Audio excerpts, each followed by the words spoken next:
The managing director of the Tema Development Corporation, Joe Abbey, has told the parliamentary committee looking into the Ajay Kojo demolition only 65 completed and uncompleted houses were pulled down. As taken by the figures that we have already given, that about 65 completed and uncompleted structures were demolished in the demolition area. My name is Bright Nana Amfo, and this is today's big story.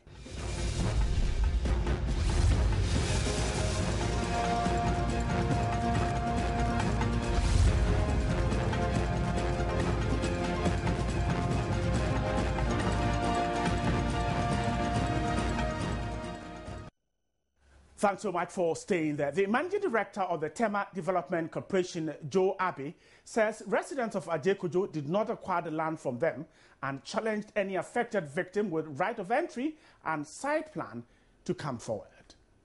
We are taken by the figures that we have already given, that about 65 completed and uncompleted structures were demolished in the demolition area. Even if you do a physical count, it's nowhere getting near to the 500 that is being said. Again, the demolition was within a specific area, which we have said is about not more than 10 acres. And even by our planning standards, we don't allow roads, we don't allow reservations, and just develop within that gross area. It is not possible to have 500 structures within that area. So, Mr. Chairman, we want to disagree with the 500 figure that has been stated. We stick by the figure of 65. What we can tell the committee is that the land was not acquired from us. And that is why we went in to get them out of the place. We operate on the land protection law, and that compels us to give notice to anybody who is encroaching or trespassing on our land, a minimum of 21 days notice. And we started giving these notices in 2011 to these structures. So we don't know who sold the land to them, but we know that they did not acquire it from us. And even in our press statement, we issued a challenge that if there was anyone amongst the affected persons who has an offer letter or right of entry or a sub-plan from TDC, he should come to us and we will accept liability. For we are all human beings, we may make mistakes. But up to today, as I speak to you, not a single person has come to us. So we strongly believe that none of them obtained the plots from TDC. At a meeting with Parliament Works and Housing Committee, the chairman of the Parliamentary Select Committee on Works and Housing, David Tete-Assuming, said the committee will soon visit the demolition site to gather facts. The residents have been warned they will storm, or they have warned Parliament that they will storm the house in protest after the committee on Tuesday was unable to visit the site. Unable to visit the site yesterday, and we think that we will still visit the place. And so, like it's been said, the definition of housing is now in controversy. We thought that by going there and doing, physical verification, we could count. That is also being disputed. But we think that the activities there must in a way slow down, so that as soon as we get there, we can be able to ascertain the fact.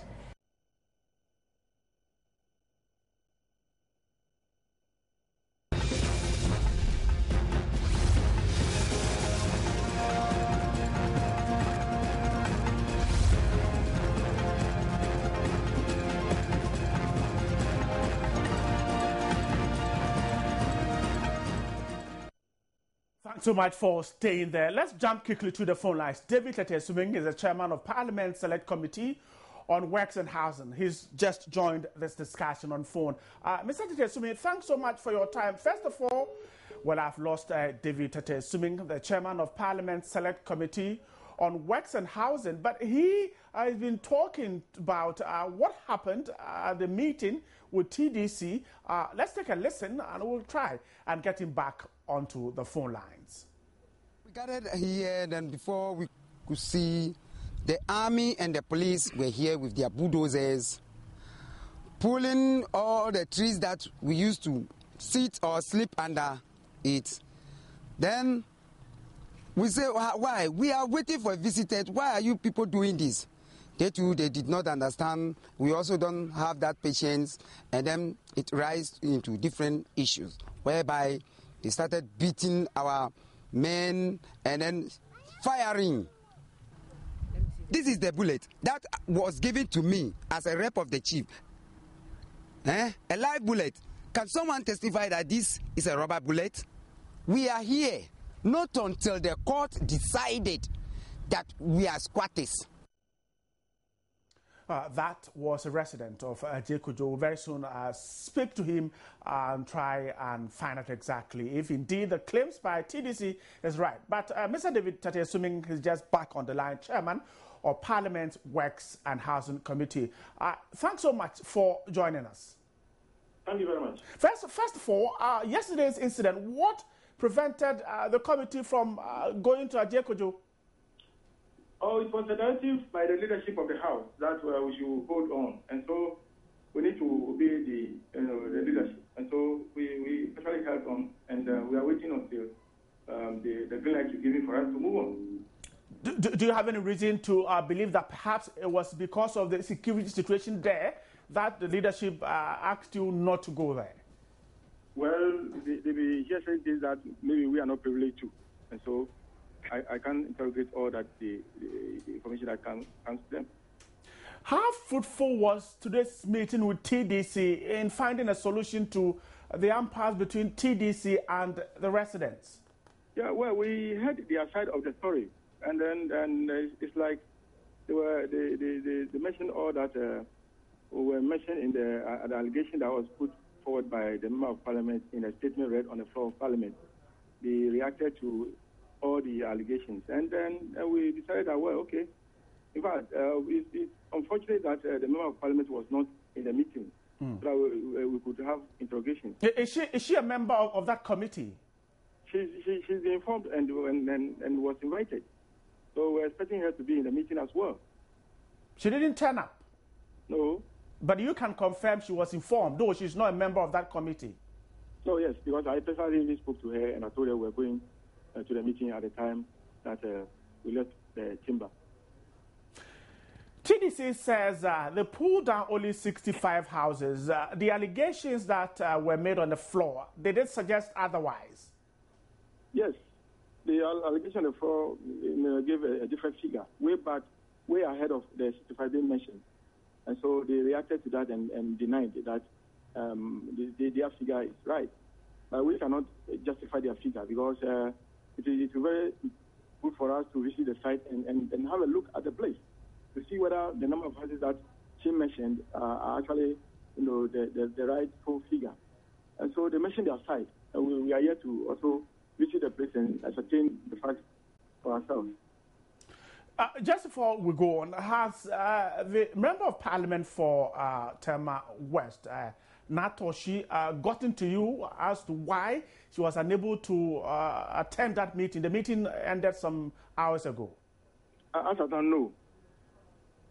I get my producers to quickly reach her and see. But if TDC's presentation to TDC, to the committee, how helpful is it going to be in finding solutions to what is happening now? Well, we've taken note of the side of the story. We would want to, hear the other side as well, so that we can draw some conclusions. As of now, we cannot base our facts on the aspect of the story alone. We need to, ascertain the facts on the ground and also hear from the other persons involved. So, well, they seem to have, told their story but we can't be say we are convinced now that they are right or wrong. We want to listen to the other side, ascertain the situation, and then draw a conclusion and present the report to the plenary. And from the look of things, when is it likely that perhaps leadership of the House will give the green light for the committee to visit Ajay Kojo? Well, I believe that now that we've had the meeting with the TDC, what is left now is to meet with the other side. In any case, we're also expecting TDC to produce some documents on Monday, and that will also inform us as to the next step. So, as and when we are given the green light, we'll quickly move to the area. Can you hold the line on for a minute? Let me speak to a resident there. Mr. Daniel Banini lives at Ajay Kojo. Now, the TDC claims that none of you has gone to its offices to show documents proving that you own the land. Hello, Mr. Banini.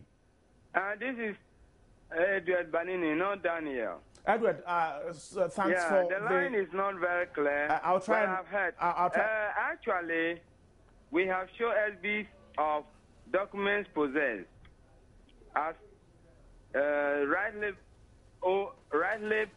purchased from the landowners. That is the chief. We have shown such documents, but it has not been at a round conference table where TDC has come up. Whoever is concerned has come up. Mr. Banini. We have sat down. Hello, Mr. Banini. Yes, sir. Some 3 weeks ago, the TDC came out and said that any victim of the demolition who can prove that he or she has documents from TDC should own up and be compensated. You are spokesperson. Thank you. I'm aware of that question. Has any victim been there to the offices of TDC? Please, TDC does not own the land. So I don't see the reason why I should go to TDC to show them documents. Right. Besides, the documents we have does not come from TDC as the legitimate owner. We had documents from the chief, we had documents from TAM, and we register, some of us register our lands as lands registration. So we do not have anything to do with TDC. TDC defrauded people. There is evidence. Mr. Banini, that is an allegation. Now, TDC pulled down your structures. Yes. And asked that if you have a document proving that you own the land, get to me, let me compensate you. No one has gone there. Yes. And the reason is simple. We were given the land by the chiefs. There had been a litigation between the chiefs and TDC or other partners, and TDC ran away from the case. So if they go behind and then come and are luring us to be partners with them, we are not ready to do that. We want the matter to be clear between TDC and the chiefs. Hold on. So what you have done is to go to the chiefs that you bought the land from. Pardon? What you have done after the demolition is to go to the chiefs where you bought the land from. Yes. What did the chiefs tell you? The chief said he has documents. So if TDC is proving that it owns that very place, they are ready to meet TDC. And this matter went to Parliament, and they are supposed to come around, and after they have ascertained the extent of the demolition, then there will be a round-table conference to prove with documents. Already the chiefs have produced enough, very large quantity of documents to those concerned, to the committee. So if TDC is saying that we should bring documents to them and then come and make claims, we are not ready to do that. Besides, we know, some people illegally, through land gas, bought land from the area. Very few, of course. And they went to TDC and had dubious documents.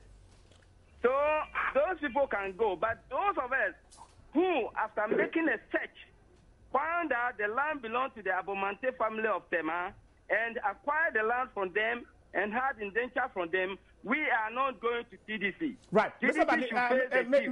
Banani, hold on. Let me quickly pick a word from Honorable David Assuming, Mr. Assuming, in the discussions with TDC, please, the line is bad. Let me try. Yeah, I'm on the line. Yeah, right. Mr. Assuming, let me quickly chip in this. Now, in the discussion with TDC, did you get the inclination that perhaps the difficulty was between TDC and the chiefs or owners of the land, or TDC and residents? But in this case, I'm not speaking for TDC. Exactly, I know. That we are asking for evidence to show that we have the rightful owners of the land. Now, TDC informed us today that they have judgments, that went in their favor when they were taken to court and even to the appeal court. We asked that all those documents should be submitted. So we are expecting some documentations from this TDC on Monday. Then we can move from there. So, and like you rightly said, they mentioned in the meeting that they are ready to accept anybody who comes with any rightful documents. And I think that's the good news. And so when we move in and we start persons are identified, that means that they will have to live up to their commitment. So that's the good side of the story. In the meantime, how worried is the committee? We hear of harassment of residents who are now living under trees and in tents there. The committee must be worried about it. Seriously, we are worried because we think that human life must be protected and human beings must live in dignity. So that is worrying to us. But in the same vein, we are not trying to promote any inequality or any indiscipline. That is not to say that we want to promote any indiscipline or protect anybody who illegally acquire any property of the state. The right thing must be done. The structures must be seen working. I mean, that is what we need to do. But the right thing must be done. And so we are looking at all sides of the coin. I mean, where we have human face to issues and things. And so all these issues are before TDC to answer. I mean, that is what we actually went through today. And for the committee, recent demolitions across the country sends a signal that there is something definitely wrong with acquisition of land in the country. Yeah, you can see that there's systemic failure. There seems to be systemic failure in the country as far as land acquisition is concerned. And these are issues that need to be addressed. Otherwise, this demolition will continue every now and then. And when you say it needs to be addressed, who should take the lead? Well, the structures are there. There are various structures, institutions that are tasked to perform duties. And they are paid by the state. So if you are seen being paid from the state office to perform some function or duty, you must be seen doing it.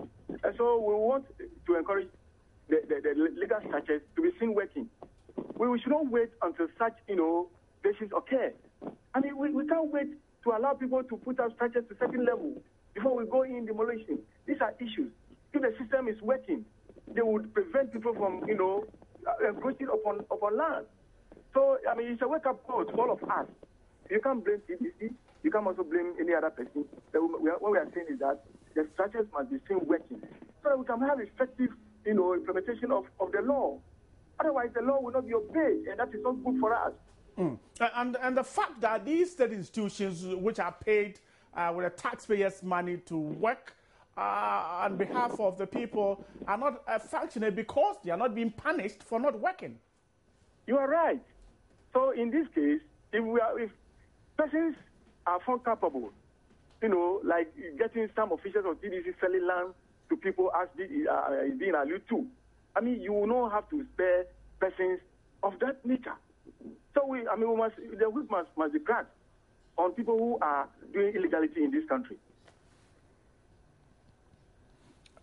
Hello, Honorable Asumi, are you there? I'm on the line. Let's wrap up on this conversation on this. Now, from indications, now that you've met TDC, between now and Friday, are we likely to see the committee go to Ajay Kojo? Just definitely, like I said earlier, if today the green light is given, tomorrow we will go. And so we are ever ready to move to the site. And we will definitely move there as soon as you are asked to go. But I'm sure it also came to your notice that residents threatened that within 24 hours, if the committee fails to get to Ajekojo, they would march to Parliament House to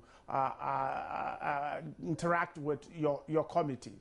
Well, Parliament House is for all of us. We are not living by threats. No, this is not a time to issue threats. This is a time to collaborate and make sure that the right things are done so that we can all live in a peaceful environment, a peaceful nation, and get our nation developed.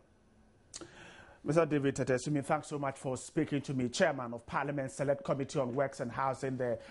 Edward Banini is still on the phone. Now, Edward, you claimed earlier that you had no business to do with TDC, and so you went to the chiefs. Now, the response that you received from the chiefs, how encouraging is it as far as getting solutions to the challenges there are concerned?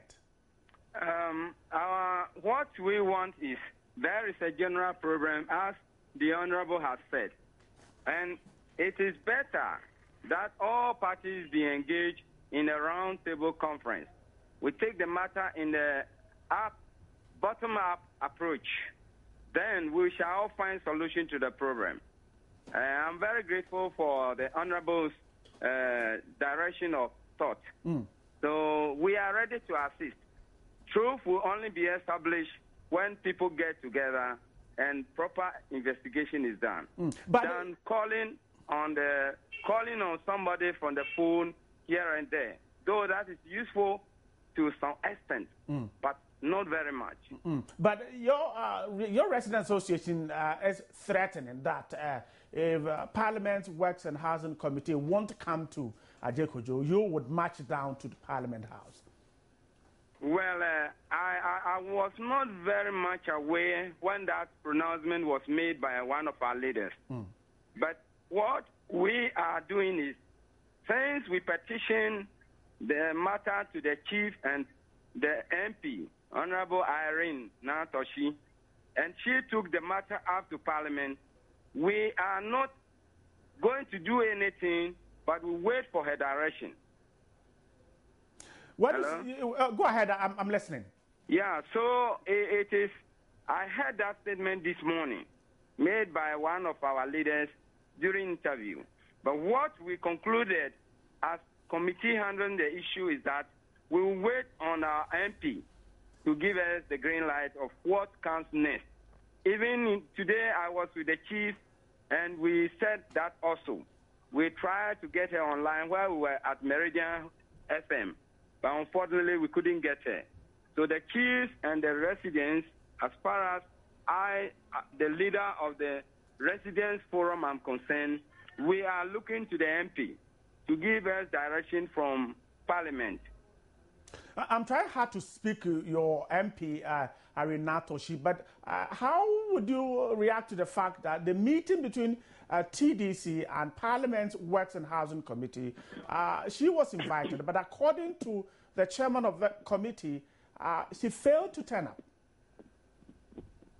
Please, the line is not clear. Come again. I'm asking that the MP that you're waiting on to get a solution to this problem failed to attend a meeting this morning between the TDC and Parliament Works and Housing Committee, according to a chairman. Well, we are yet to find out from her why she did that. But as a matter of fact, if you give a program to somebody, you cannot go behind. But Edward, hold the line. Let me quickly speak to the MP for Tema West. She just joined me, Honorable Irene Natoshi. Thanks so much for speaking to us. Hello, Honorable Irene Natoshi. Are you on the line? I'm on the line. Thanks so much for speaking to us. According to Chairman of Parliament Works and Housing Committee, you were invited into the meeting with TDC this morning. You were unable to make it. Yes, I was unable to make it. I was in another meeting. I'm in the committee that is planning the president's visit next week, Tuesday. Right. And he met me in that meeting, and I was unable to make it. And have you been briefed on what went on and how fruitful do you think? I have not been briefed. All I heard was David Assuming saying things like he's disappointed that I couldn't make it and all that. But my brother, let me ask you a question. When a car hits somebody, is it the person that has been hit that you take care of, or is the person driving the car? The select committee promised the people, you gave them 1 week's notice that you were coming to visit them yesterday by some flimsy excuse, which nobody is able to own up to. Today they said this person, somebody said the place is unstable. I was standing them waiting for them. Nothing happened. If the select committee cares, don't you think that today we should have made arrangements to go? Why do we treat people so badly? Why? Do you know how my people feel over there? They were in tears. They were expecting to see their members of parliament. And then when I asked David, assuming that, what do we do today? Today, TDC is coming. Who is TDC? I'm a lawyer. When you go out, you listen to the plaintiff first. Then you have the basis to question the defendant. You interviewed TDC 3 weeks ago. So why didn't you tell me that, Irene, then bring a cross-section? Try and bring about 40 people. But you are not concerned about my people. I have told them that Netmo is breaking the tents, women are sleeping outside, children have not eaten, that's going to be cholera, nobody cares. Under one flimsy excuse of national security said it's not safe. Why is it safe for me to go there and not them? Are they the ones who broke the house? But I'm not sure that is why you did not attend the meeting. But now that the committee has met TDC alone without you, and they are yet to meet the residents, how do we compel them to move there? Because it is necessary, very important. It is not for me to do that. Let's get one thing clear. The residents are counting on you. They just told me. Yes, the residents just told me that demolition at Ajekojo. So they don't need me there. What they need is when they want information, they call me. They don't even have to call me. They can just go ahead. The resident just told me that they are counting on you to get their problems resolved. I mean, they just told me. That is why I went to Parliament and I put the statement out. It was not the resident who did it. It was not any other MP. It was me. The media, all of you get into that place. I got it done. And I'm the same person trying to do other things. I have realized that the committee does not want to help me. So I'm taking another path. Exactly. But whatever it is, I am doing what I can do. So that's exactly what I'm asking, that in this situation, how do we then get things resolved at Ajekojo? Resolved where? At Ajekojo, where the residents are sleeping. It depends on what the committee wants to do. They want to sit comfortably there and listen to TDC and say TDC said it's 65. TDC said that if you want to know the truth will set you free. You go to Ajekojo. But nobody is an armed robber in Ajekojo, and nobody is killing anybody. They are human beings like you and I. You have been there. The claim by TDC that it's only 65 houses. How true is it? My dear, let's get onto the site. Joy FM. If this is Joy FM, they were there. Your cameramen were there. So you ask them. Ask them. I was with them there even last week. So you ask your cameraman whether it's 65 houses or it is not. You see, we don't want the truth in this country. It's not the right thing. You must go to the site. This thing, you must go to the site. And that is the only way you can find out the truth. Yesterday, they were cutting away the debris. TDC is conniving with some people, and I don't know what their interest is. Thanks so much for speaking to me. Irina Toshiado is the Member of Parliament for Tema West. The Ajekojo saga still hanging. The Parliament Works and Housing Committee not decided yet on when to go there and pick information from residents. But they have spoken to TDC. We'll get you more on this very particular issue. But this is wrapping up the first part of our show. And when we hit the second part, the interactive segment, we'll give you the chance to stay interactive with us. My name is Bright Nanafo. You're still watching today's big story. I'll be welcoming Gladys back in a moment.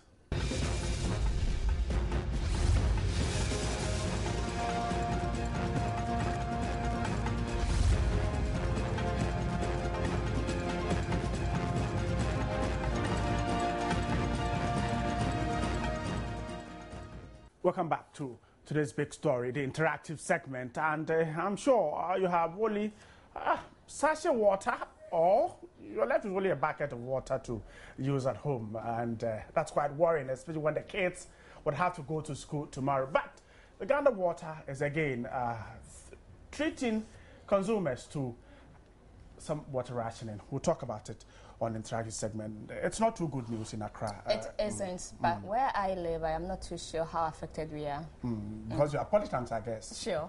So that's how we live our lives. But I tell you, a lot of people are consuming unwholesome water. I listened to news this morning. And all that. Yes, a particular girl told her story. It was quite pathetic. She had to queue from 4 a.m. roam practically the whole Accra and come by an underground water. That's not too healthy, but you have to make do with it. That's how bad the situation is. Welcome to the show, Gladys. Thank you, Nana. So on Monday, 17 February, the Ghana Water Company announced nearly half of residents in Accra and other communities near the capital will be without water supply for 4 days, beginning Monday, 24th February. Well, we will be giving you the details right here on JN Interactive. Join us. Let's get interactive right here.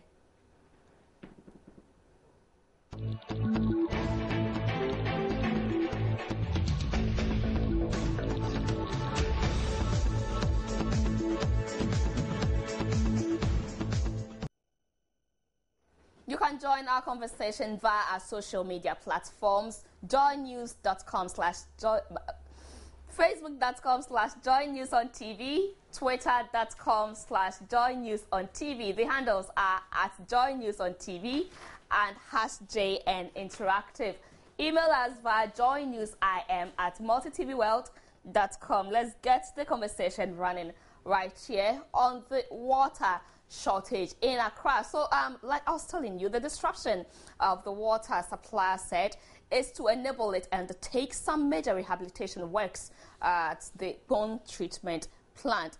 But even before that announcement, residents in some parts of the capital were actually without water supply. In fact, some are still without water.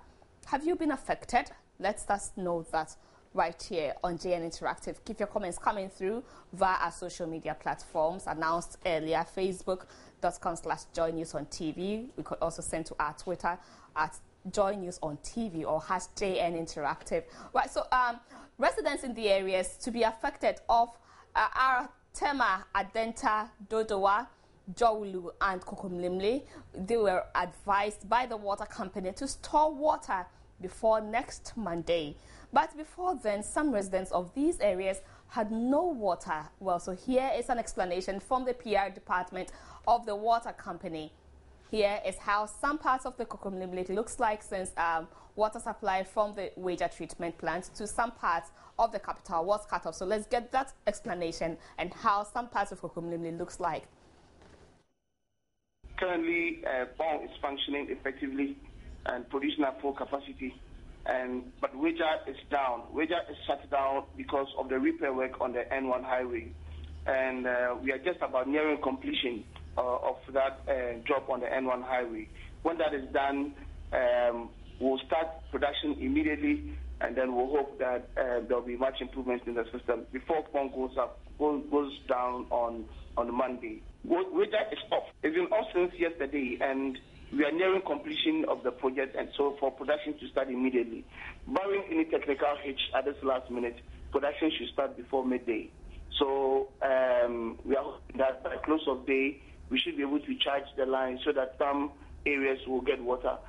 We are very hopeful that by morning tomorrow, all areas within the western part of Accra should have access to water. For every shutdown we do, we have a minimum of 2 days prior to the shutdown, unless, of course, it happened unannounced or unceremoniously.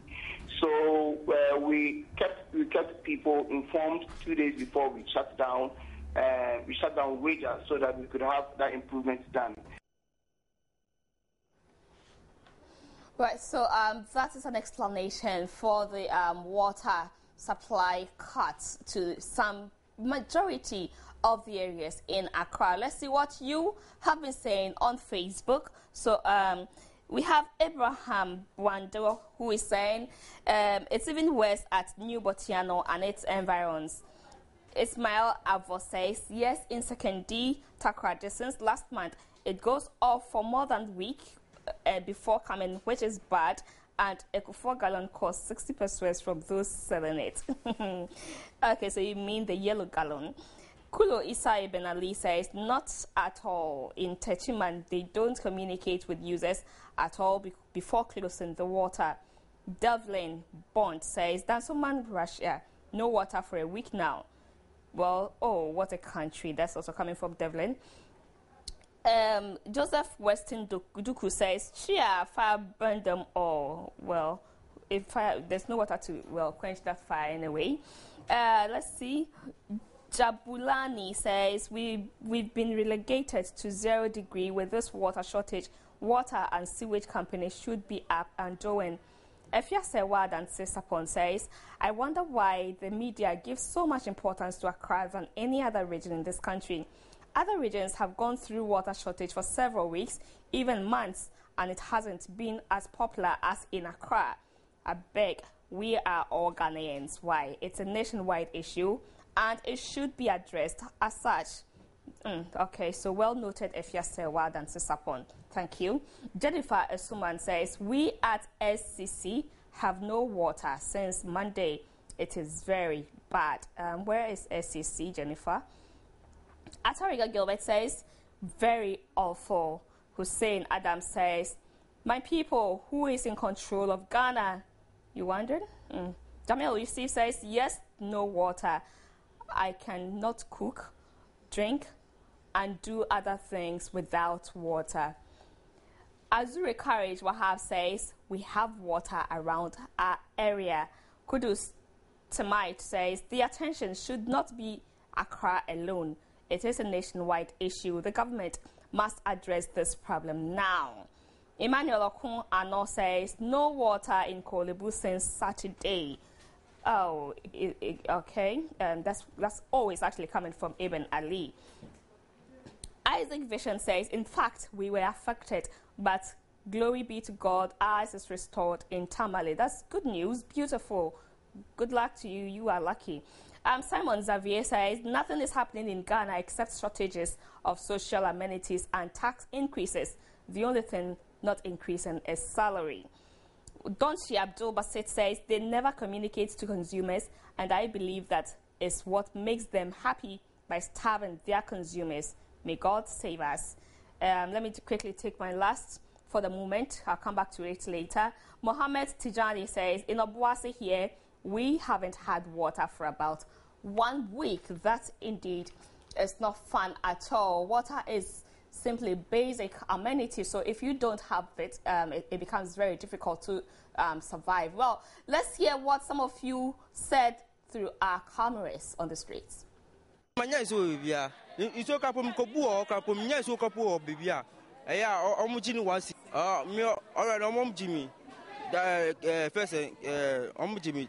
3,000 and I be for 4,000. 4 days in the water pipe. You got to appear to such as Bacocrania, the Galluca, and so young. Yes, so Mumbia pipe and Ensian, Sunial and a ble. Sister, I pensio that senior man di Biadra, Yenya. Into a moment, I ban your Mumbia and so baby my na a beam in Kofo baby not being found. We have connected the borehole to electricity, so if the light goes off, the water will stop flowing.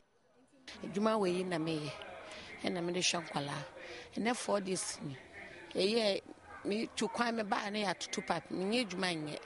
To a young mammy and friend says, Sabi, I'm a pipe one and me and Cametno. Miss Kabian fine yet, fine shamemba. No, she had 2 pipe mere for this, so be sitting in ska. No, that Shankwala.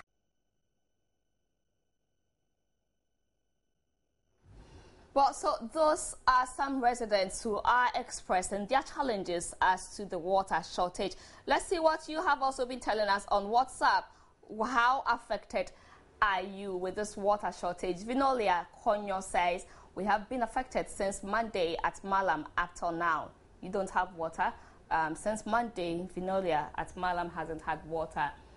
Anna for Don Rogers says, for the past 3 weeks, my area has not seen a drop of water. People are now competing with cattle. That's pathetic.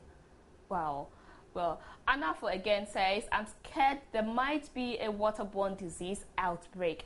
That's serious. If really people are competing with cows for water, that's dangerous enough. Sila Eli Afram says, we citizens use and pay for the water, but they cannot even inform us with issues like this before going ahead with their plans. That's from Eli Afram. Mohammed Saka says, here in East Legon, about a week now, no announcement, nothing to us. Emmanuel Asma says, we have no option than to rely on pure water. Kelly Kelwell says, thanks to our water tanks, but for how long? Well, Mikhail Latif says, we are not even receiving water when all dams are working. Which area is that, Mikhail? Okay, so you don't get water at all when, well. So I would like to cross over to my colleague Matilda Nyakwa Dennis to also share with us how affected she has been by the water shortage by the Ghana Water Company. Hello, Matilda. Hello, Gladys, I can hear you. Unfortunately, I'm losing my voice, so I think you'd have to bear with me. Yes. Okay. Affected by the water situation, and how affected has this been? Gladys, I have been seriously affected by the water shortage. I've not had water for over a week now. And you can imagine, as a woman, it's not easy dealing with something like this. So it's a very uncomfortable situation. I can assure you. I see. So how are you coping? Do you think the water company should do something? What should they do? How are you really coping anyway? I think they should. I always say that I prefer the lights to go off than for the taps to stop running, because, like I said, as a woman, there's so many, we need water for our private. When we go to the private room, we need water to cook, to wash, to clean, and it's not easy. So they should find an urgent way around it, because we are suffering, Gladys. We are suffering. I mean, where I used to live in Sakumono, we had water twice a week. So you'd wake up very early in the morning and then fetch water. And you know, you plan for it. You know that, okay, this is it. Either on Tuesday or Saturday, the taps will flow. But for a week, I mean, there's no water, and some of us were not prepared for this. So it's uncomfortable. They need to really urgently tackle the situation, because I'm sure a lot of Ghanaians are also feeling the pinch of this uncomfortable situation. How do you get water before you are able to get ready and come to work? Fortunately for me, I don't know how it works, but if you wake up very, very, very early, sometimes around 2 a.m., you can get the taps flowing very, very, in small quantities, and sometimes takes an hour. So that means that it's even affecting my sleep, and that one is not even constant. Fortunately for me, I'm living alone, so I can manage. But imagine a family where you're living with your husband, you're living with your kids. How are they going to survive? Exactly, that'll be very difficult, yes. It is. My clothes I need water to wash. I need water to clean my dishes. And it's not an excuse to be lazy, but, water is life, and without water, it becomes very easy. difficult. Yes. But do you think the water company communicates effectively with consumers before they embark on such exercises? Absolutely not. I don't think they do. Because, apart from even the media, they need to go around communities to announce this. And I even think they should go a step further by providing alternatives. Fine, you're putting off the tap, so what? Are you liaising with water suppliers? Yeah. So that you say that, people in this area, we're not going to bring water for this time, but in the meantime, this group or this company or this organization, they will come and sell water to you. Many people are taken by surprise. Sure. Sometimes you get to hear the information just a day or sometimes. So people don't have the opportunity to store the water. Okay, so the taps being off is a very bad situation, and then the preparation. You know, if the people even get to know and they psych themselves for it, it's not as horrible as not knowing or all of a sudden get, oh, you better pipe me, so. By the time they are telling you, it's even not flowing. Pardon? By the time they are telling you, it's even not flowing. It's not. And then you find out, you ask yourself, what is happening? So you ask your neighbor, and then it goes on and on before you realize that the taps are really not flowing. It's not good. It's not in good taste, actually. Seriously. It's not. Well, so in situations like this, some people are waking up 4 a.m. roaming for water. Some of the comments actually said that they are competing with cattle for water. It means there's a stream somewhere where the cattle go to drink water, and that is what the same stream they have to fall on. How, as a journalist, how would you call on appropriate authorities to come into this situation? Because that then is threatening health issues.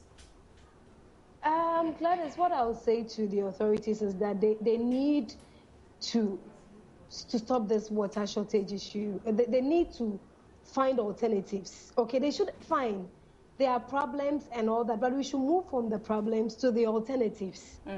Okay, because like you're saying, people are struggling. We can't survive without water. You know, even in our individual homes, sometimes you have your own water bottles there, and when there's no water, you're tempted to drink from the tap. That is once in a while. Sure. Even that, you'd have to heat it before. But sometimes in an emergency or you're so thirsty, you just find yourself drinking straight. And if we don't take care, it will not just be a shortage of water, but shortage of hospital beds, because the diseases that are going to come out of this is going to affect us even more negatively than what is happening at the moment. So they should get up and do something. They should save Ghanaians. We need water. I need water. Yes. Gladys, I know you need water too. I do need water. Water is life, and we all need water. Thank you so much, Matilda. I have been interacting with my colleague, Matilda Nyakwa Dennis, who has been sharing with us how she has also been affected by the acute water shortage in Accra. Well, my colleague, Etonam Say, has just been to the Ghana Water Company, and she joins us via the telephone to update us what exactly they are talking about. Hello, Etonam. Hello, Gladys. Thanks for joining us. What exactly are they saying? Well, we just left, we went with the Minister for Water Resource Works and Housing, Collins Dowda. We just left the Awoshi Water Works at Wager. You know, Awoshi Water Works actually has the main transmission line from Wager. And apparently it broke down on Sunday. You know, so if you weren't aware that people from Wager and its environs are not having access to water right now. So they're actually fixing. We went to the site and they are fixing the transmission line.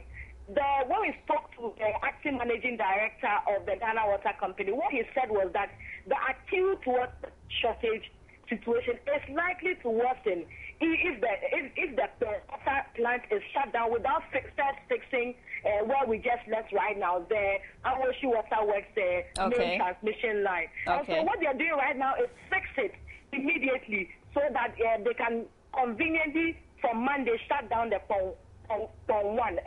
So that is what we went to observe. But the minister is calling on the general public to actually look at the situation and bear with the ministry and government as it works supplying water to every home in the capital and beyond, Gladys.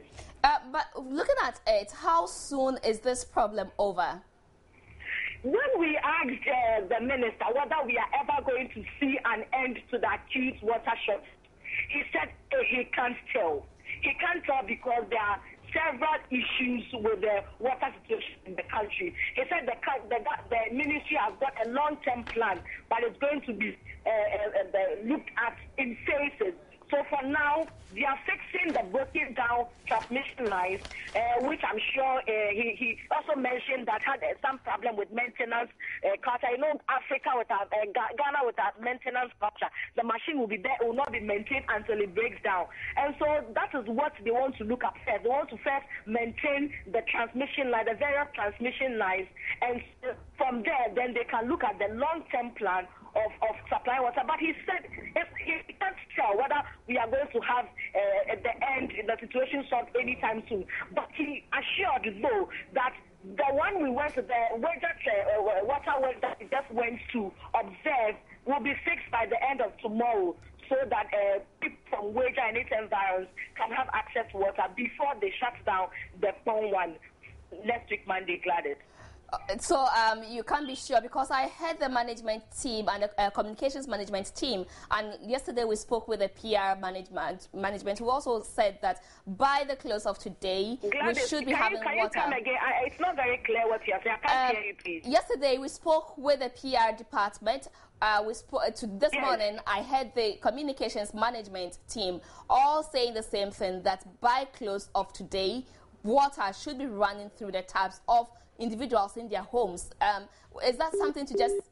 Wow, unfortunate we lost Etonam on the line. As soon as we get through to Etonam, we'll continue with that conversation. But let me quickly get back on Facebook and see what you have been saying more about the water shortage. Esiama Kofi says, it is pity and unfortunate to hear this news often. Proper attention needs to be given, for Ghana is surrounded by millions of natural water bodies countrywide. Vinolia says, yes, we have been affected since Monday. Desmond Danso says, this is so bad.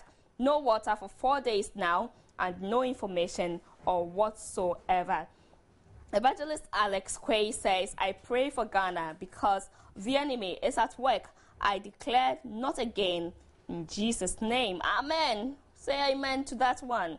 Segla says, I stay around the capital of Banana Inn. No water for 2 weeks now. Benjamin K. Azinogo says, recently, the whole of Accra got flooded, yet still, we are still fighting to get a bucket of water to bath a day. I can't describe the type of useless... well. Majid Awudu says, hey, Ghana still cannot manage common water problem. I pity this country's leadership. Okay. Kojo Mensa, what a name. Okay, you from, it says, Latibia Koshi, no water for 9 days now. I love your name. It puts a smile on my face. Mohammed Saka says, here in East Legon, you have lived without water for 1 week without any announcement. My very last one for the day is coming from Prosper Silencer. Perhaps I'll go silent after reading your comment. He says, at Adenta Fafraha, as the name implies, you and I know that water has never flown through our taps before, so we don't have any business doing with Ghana Water Company Limited and the cronies. Chia, Everglue. Okay, so Silencer, you silenced me there. Thank you all for being part of this conversation, but we hope that as water is life, we get solution to it immediately. As soon as possible, we'll have water in our homes. Ghana Water is promising. Let's hope they stick to your promise. But at 8 o'clock, armed robbers numbering 8 have attacked 2 passenger buses on the Obuasi-Kumasi road in the early hours of Tuesday. 25-year-old man, Enoch Gumadu, was shot in the process by one of the robbers and is currently on admission at the Konfanochi Teaching Hospital. The Boasi police luckily have arrested 2 of the suspected armed robbers and they are in custody. Investigations are ongoing. We'll tell you more about this at 8 o'clock. This year's district level elections cannot be held in October as originally planned. Chairman of the Electoral Commission, Kojo Farijan, when he appeared before Parliament's Public Accounts Committee, blamed the inability to hold the election as planned on a delay in the release of funds. He says a new date is yet to be fixed. We'll listen to Dr. Farijan on our news at 8, right here on Joy News. And thanks so much for being a wonderful viewer. Tarzan's Take is coming up right after this. There's more news at 8 o'clock Thanks so much. My name is Bright Nanamfo. My name is Gladys Osei Oredu. Thanks for your time.